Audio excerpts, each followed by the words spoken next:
saya Nini Febrianti dari kelas 7A mau bercerita rakyat Lutung Kesarung. Pada zaman dahulu di daerah Pasundan ada seorang bernama Prabu Tapa Agung. Beliau memimpin negara dengan bijaksana sehingga dicintai oleh rakyat. Seorang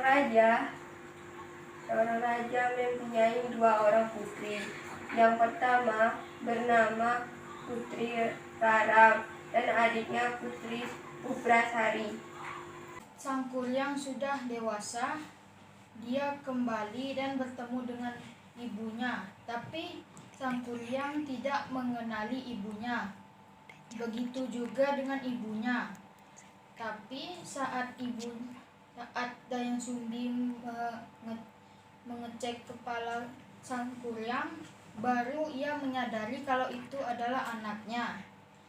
Karena ia tidak mau menikahi anaknya, dia memberikan syarat kepada Sang Kuryang untuk membuat kapal dan telaga dalam waktu 1 malam.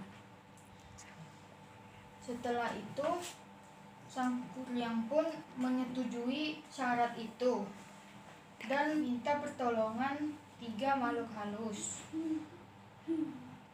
Dayang Sumbi pun bersiasat untuk menggagalkan pembuatan kapal tersebut dengan cara membentangkan kain putih agar seperti langit fajar dan membunyikan lesung, karena itu adalah kegiatan orang di pagi hari. 3 makhluk halus tersebut pun ketakutan karena mereka takut dengan siang hari. Sang Kuryang pun marah dan menendang kapal yang hampir jadi tersebut hingga terbalik membentuk gunung Tangkuban Perahu. Sekian untuk cerita saya hari ini. Saya Empari Sanja dari kelas 7A. Assalamualaikum warahmatullahi wabarakatuh. Assalamualaikum warahmatullahi wabarakatuh. Perkenalkan, nama saya Empari Sanja dari kelas 7A akan menceritakan asal-usul terbentuknya Gunung Tangkuban Perahu. Suatu hari ada seorang dewi yang bernama Dayang Sumbi mengasingkan diri di sebuah bukit bersama hewan peliharaannya si Tumang. Si Tumang adalah jelmaan dewa sekaligus ayah dari Sang Kuryang. Suatu hari Dayang Sumbi ingin memakan hati rusa dan menyuruh Sang Kuryang dan bersama si Tumang untuk mencarikan rusa untuk diambil hatinya. Karena tidak mendapatkan buruan sama sekali, tak tanpa sengaja Sang Kuryang memanah si Tumang. Untuk menggantikan hati rusa, Sang Kuryang pun mengambil hati si Tumang yang tidak sengaja terpanah tadi. Dibawalah pulang, diberikan kepada Dewi Sumbi untuk dimasak. Memasak, Dayang Sumbi pun mempertanyakan keberadaan si Tumang. Sang Kuryang pun mengatakan kalau hati yang sedang Dayang Sumbi makan itu adalah hati si Tumang. Karena Dayang Sumbi marah, ia tidak sengaja memukul dan melukai kepala si Sang Kuryang. Karena ketakutan, Sang Kuryang pun melarikan diri.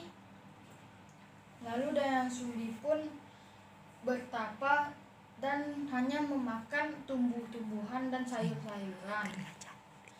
Beberapa tahun kemudian, saat Sang Kuryang sudah dewasa, dia kembali dan bertemu dengan ibunya, tapi Sang Kuryang tidak mengenali ibunya.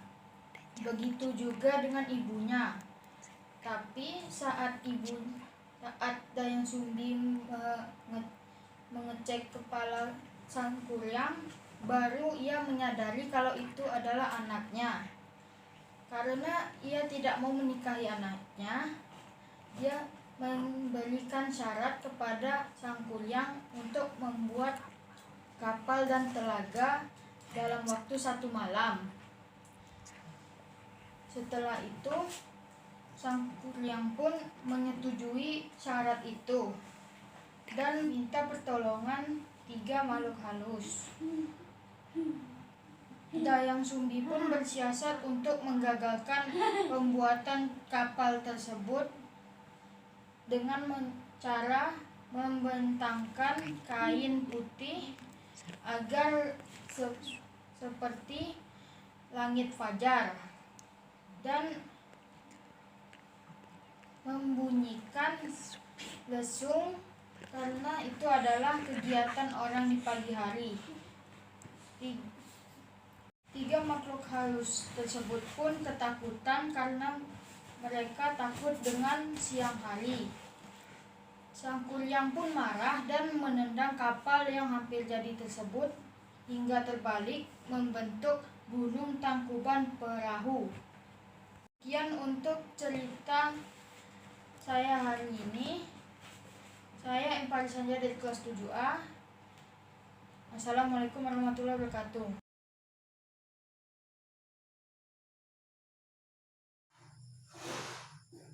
Assalamualaikum warahmatullahi wabarakatuh.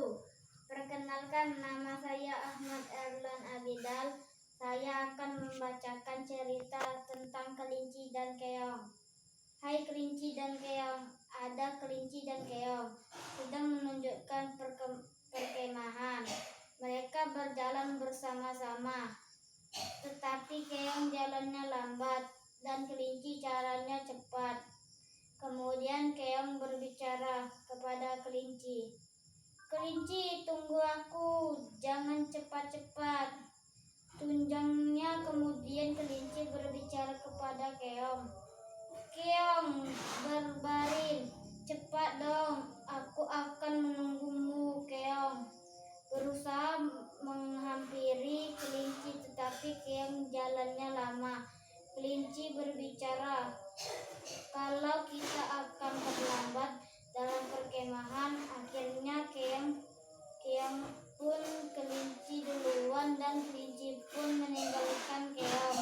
Tetapi keong tidak marah dan tidak kesal. Walaupun ditinggal kelinci, keong mengerti sahabatnya izin mendapatkan tempat kemah yang bagus. Walaupun ditinggal, ia tetap berusaha sekuat pun perkemahan dengan kemampuannya. Akhirnya keong sampai ke perkemahan dan bertemu dengan kelinci. Demikian cerita keong dan kelinci. Wassalamualaikum warahmatullahi wabarakatuh. Assalamualaikum warahmatullahi wabarakatuh. Perkenalkan, nama saya Rasya Jelina Pratiwi. Saya sekolah di SMPN 17 Kota Jambi. Saya kelas 7A. Di sini saya akan menceritakan tentang legenda Nyi Roro Kidul, penguasa Laut Selatan.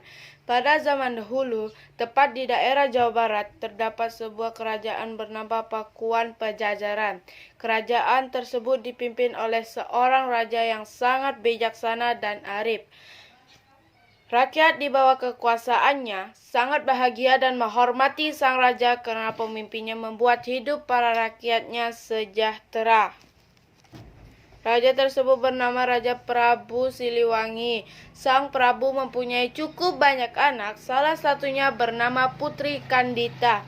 Ia adalah seorang gadis yang sangat cerdik dan jelita, baik hati dan memiliki sifat yang sama seperti ayahnya.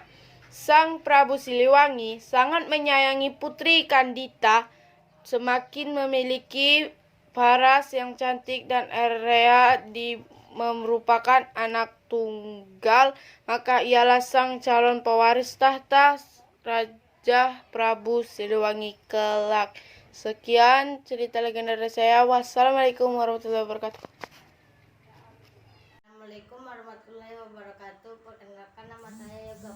Prasetyo dari kelas 7I. Saya akan menceritakan tentang cerita legenda yang berjudul Si Pitung. Pada zaman dahulu ada seorang pria yang bernama Si Pitung. Ia lahir di tanah Betawi. Dia sangat soleh, rajin belajar dan mengaji. Ia pun juga dilatih silat.